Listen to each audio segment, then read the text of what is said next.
Guys, napanood niyo na ba yan? Panoorin niyo muna. Yan.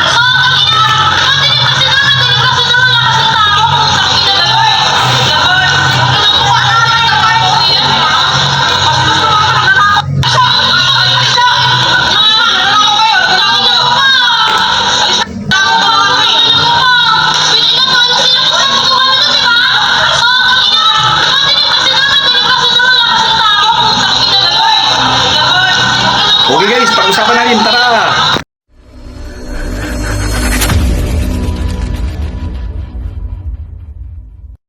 Alright guys, welcome sa Riddles TV. 14 years more or less bilang security officer, security guard, no? Pag-usapan, impose mo bilang security guard, no? Kasi yung iba mukhang hindi nila kayang i-impose bilang security guard. Kaya nababastos ang ating trabaho. Pero bago ang lahat guys, baka magulat kayo. Nakasando, may earrings, parang tambay ang dating. Bakit sa nabing security officer, security guard, hindi naman mukhang guwan, maraming may bigote. Kasi guys, ako ay isa nang retired na po ako. Matagal na po akong retired sa aking pag-duty ng security guard. Nagbibigay po ako ng kaalaman, gabay, guidance sa mga baguhang security guard na paano makasurvive bilang security guard, no? Gumagawa po ako mga video sa channel ko, ayan. Puntahan nyo yung playlist, ayan, playlist. Pag napindot nyo yan, yan ang lalabas, no? Security guard matters, no? Ngayon, kung gusto mong mag-imbestiga kung sino ako, marami tayong video dyan, no? I-scroll mo lang, i-explore mo lang yung channel ko, may idea ka na kung sino ako, no? So, impose mo bilang security guard, no? Ano ba yon? Excuse me. Doon sa video guys, nakita natin, ulitin natin, yan. Isang security guard na babae, malaking babae na security guard, no? Meron siyang tinatawag na parang pinapalis. Alam ko pinapalis niya, hindi niya hinuhold eh. At sinasabihan niyang nagnanakaw kayo, no? So ang ginawa naman ng mga yung suspect na estudyante ay pinaghampas siya. Pinabayaan lang din niya, no? Pinaghampas siya, pinabayaan din niya na ganon. So walang nangyari, walang nangyari dun sa sitwasyon, no? Alam mo kasi ngayon guys, ang mga kabataan, malakas talaga loob nila. Kasi nga bakit? Alam nilang may batas para sa kanila. Ngayon, para dumala yung mga bata na yan, marunong ka ring, kumbaga, kumounter. Ay, papanood ko sa inyo para maintindihan nyo yan. Nakita nyo yung video? No? Kita nyo yung video, no? May makulit na bata, no?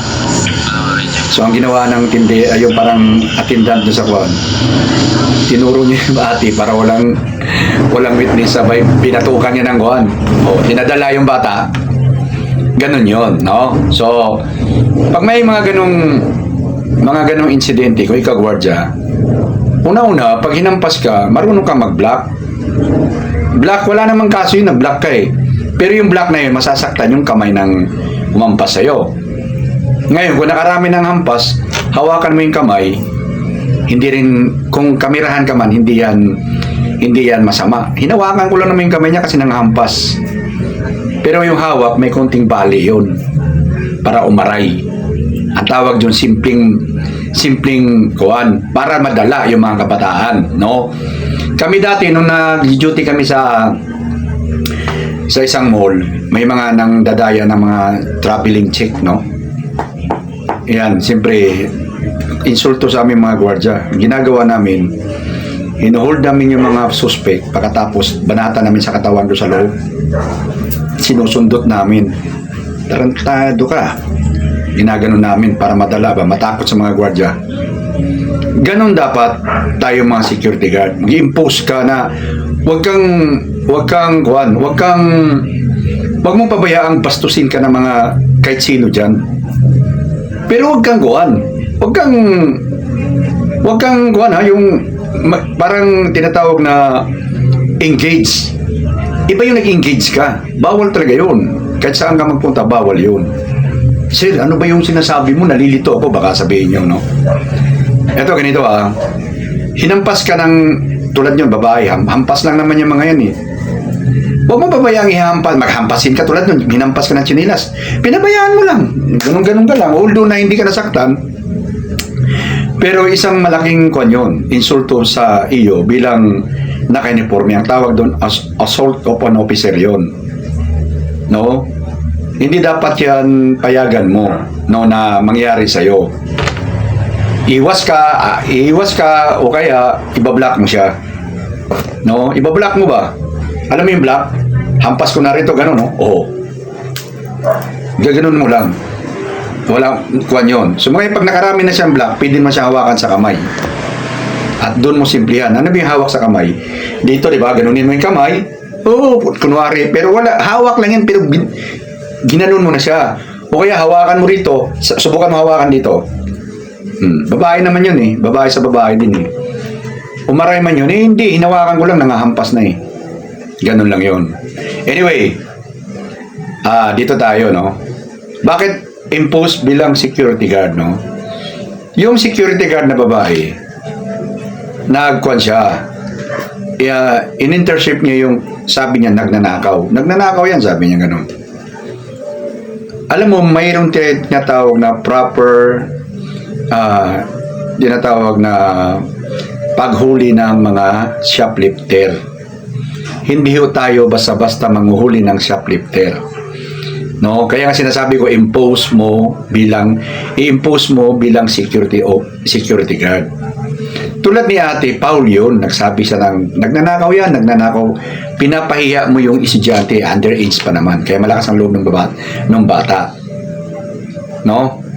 May procedure po tayong ginagawa how to tinatawag na hulihin ang mga shoplifter.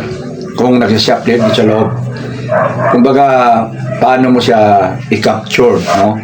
Mayroon tayong procedure na ginagawa. Kami mga nandun sa naka-duty sa isang mall, may training kami kung paano iimbitahin ang mga magnanakaw. Una-una, bago mo sila i-intercept sa kuan, kailangan may sapat kang ebidensya na may kinuha siya. Okay? Kami dati, wala pang CCTV sa duty namin dati. Meron man sa entrance lang. Kasi sobrang mahal ng CCTV dati.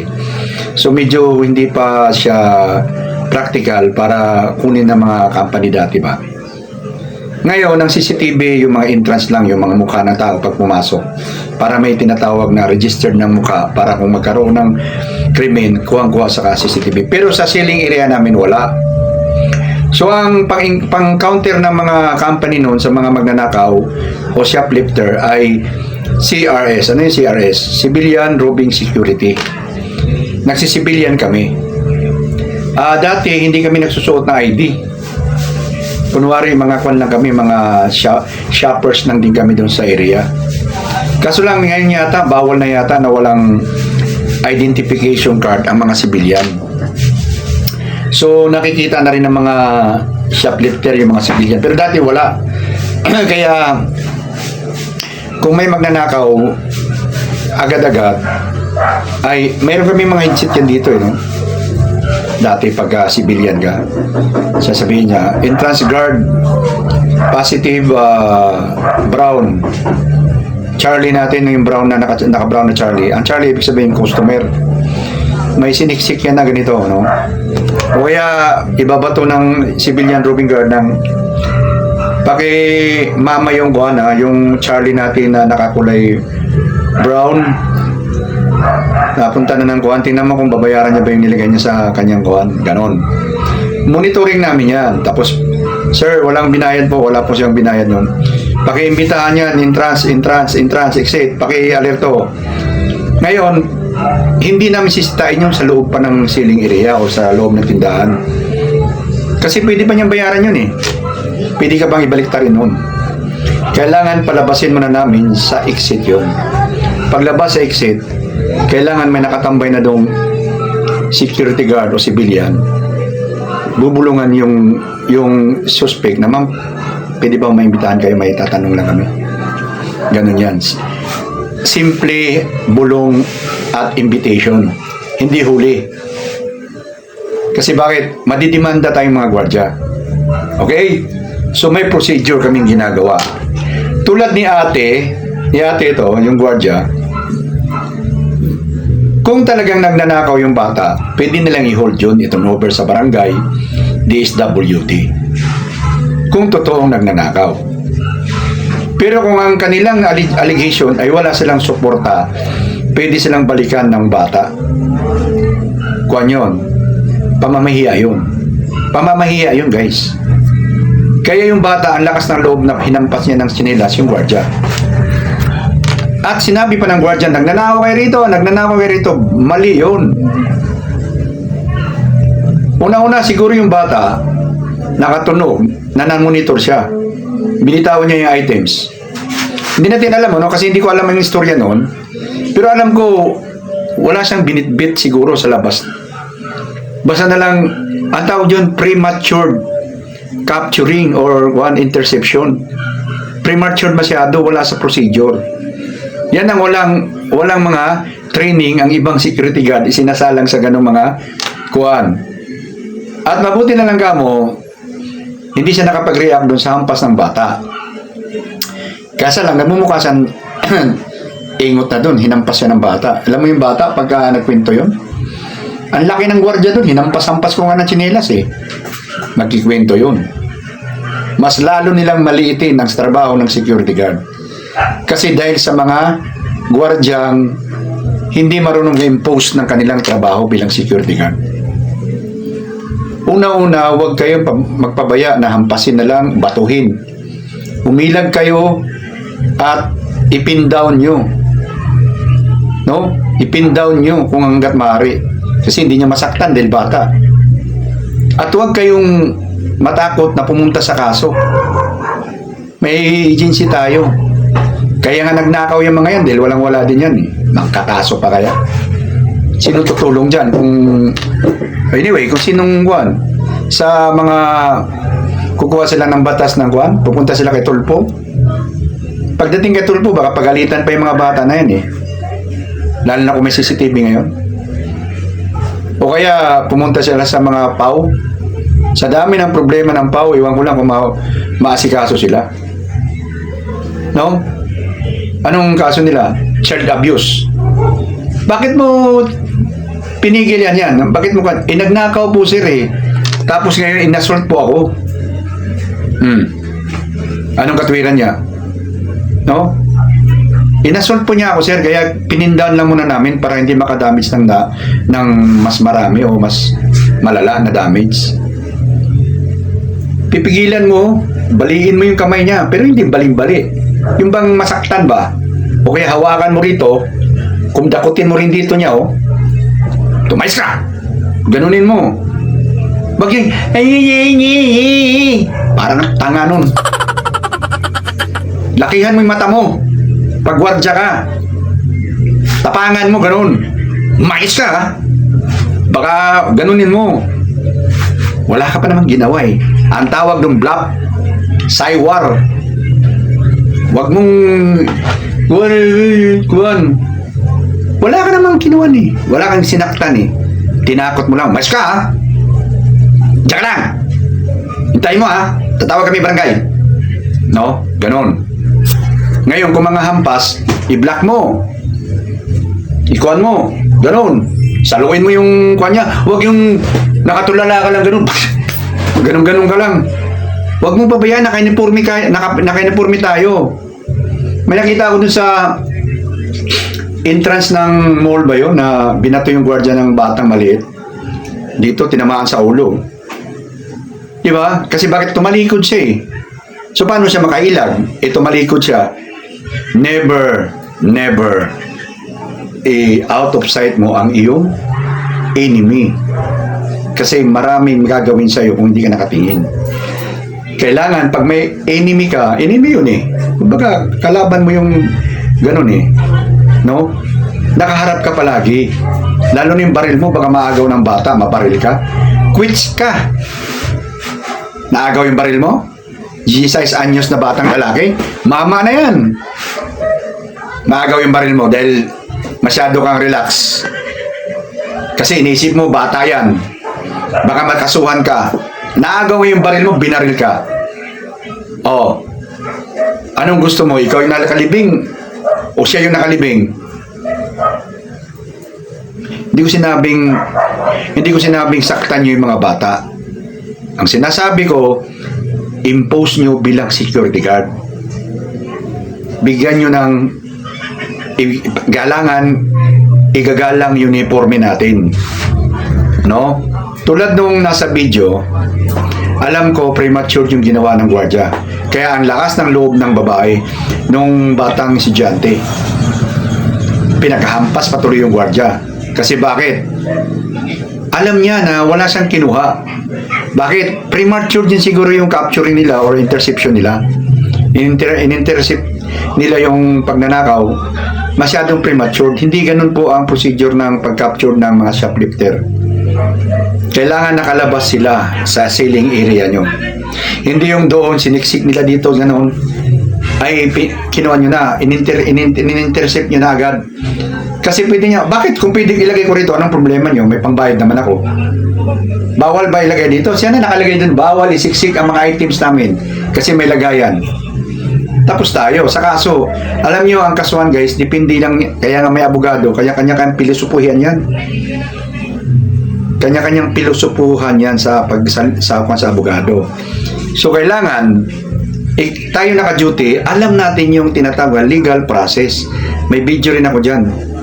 Alam mo kung saan mo ilalagay ang sarili mo para hindi ka mabaliktad nung gumagawa ng kasamaan. Kasi yung mga taong gumagawa ng ganun, sira na ang buhay niyan. O kaya may sakit na klepto yan.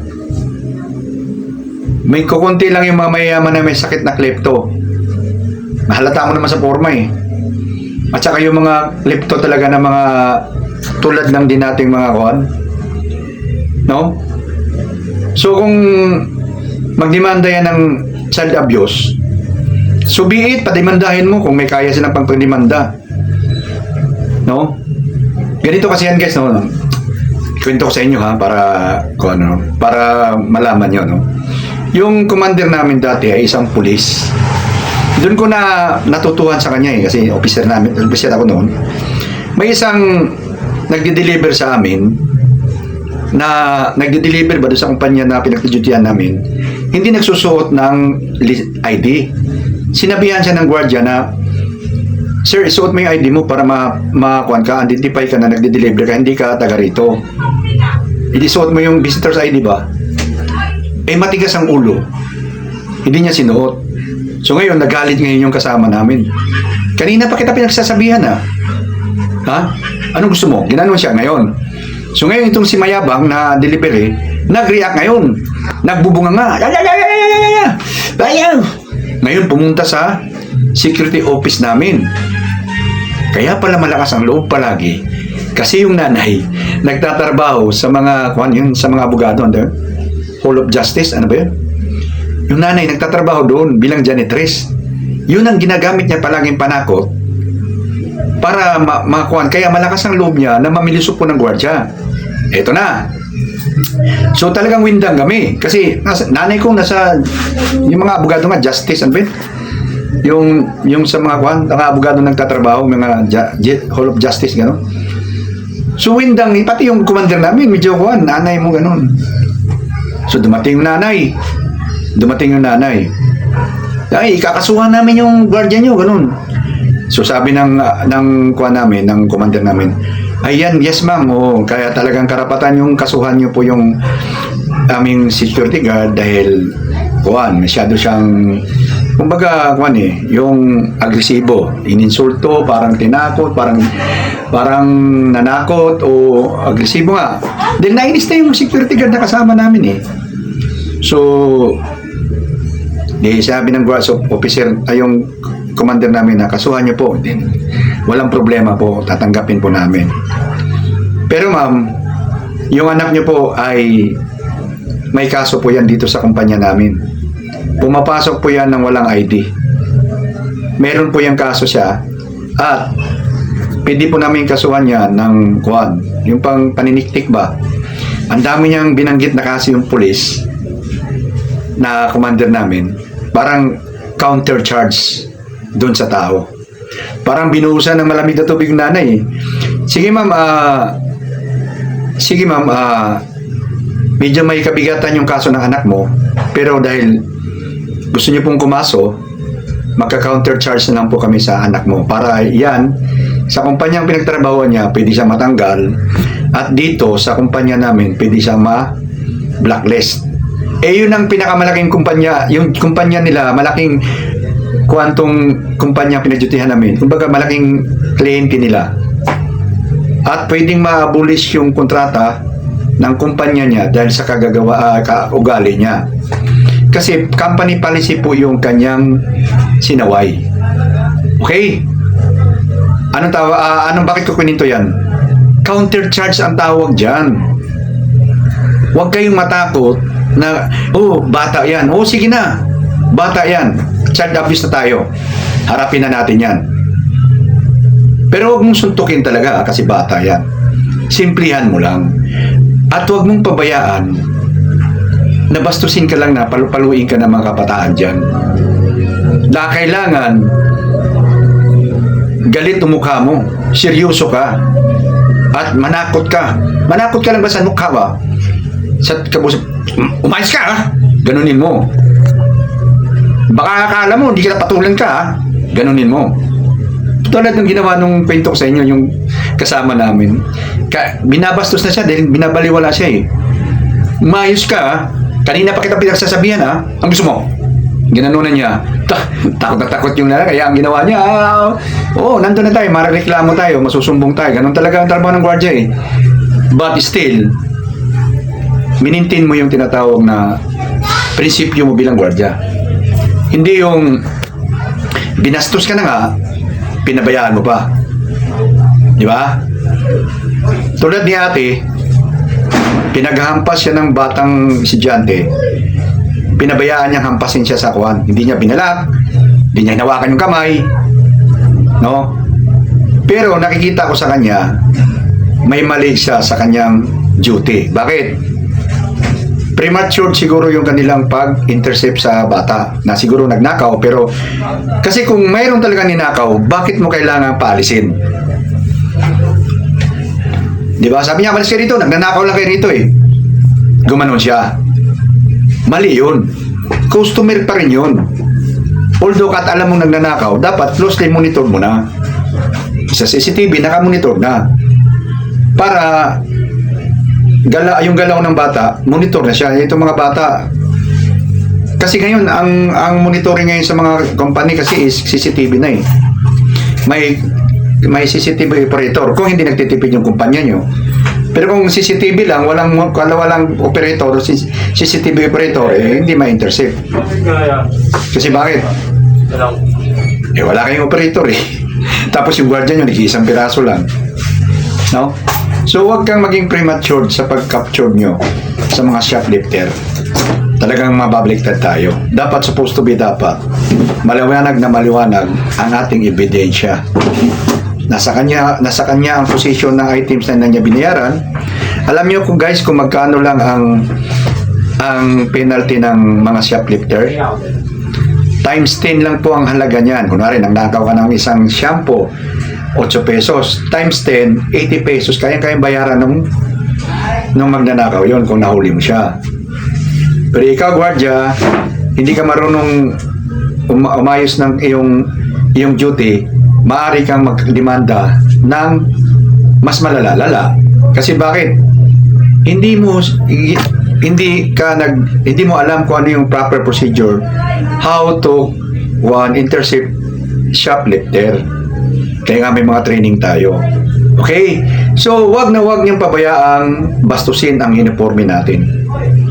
Hanggat maaari, i-maintain nyo yung tinatawag na dignity ng uniforme natin.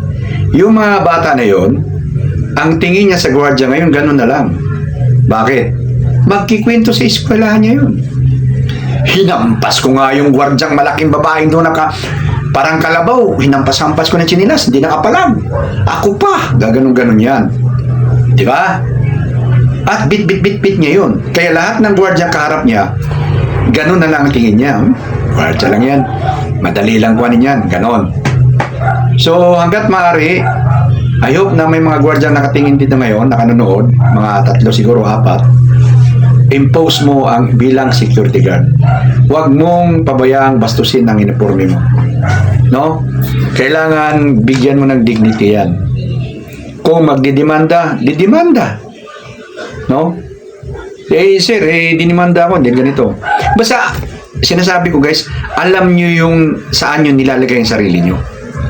No? Huwag yung hindi nyo alam, yung mali na kayo. Tulad ni ate, hindi niya alam, sinigaw niya na, magnanakaw lang kayo dito, mas kayo dito. Paul na yun. Paninirang puri yun. At, pamamahiya sa tao. Kasi una-una, magnanakaw lang kayo dito, wala naman kami ninakaw, ba't mo sinabi magnanakaw lang kami? At pangalawa, mga underage yun. So, Paul na siya. Kaya malakas ang loob ng bata. Okay guys?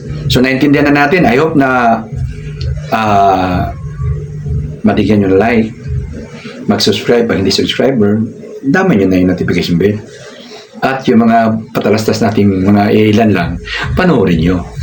Bye-bye guys!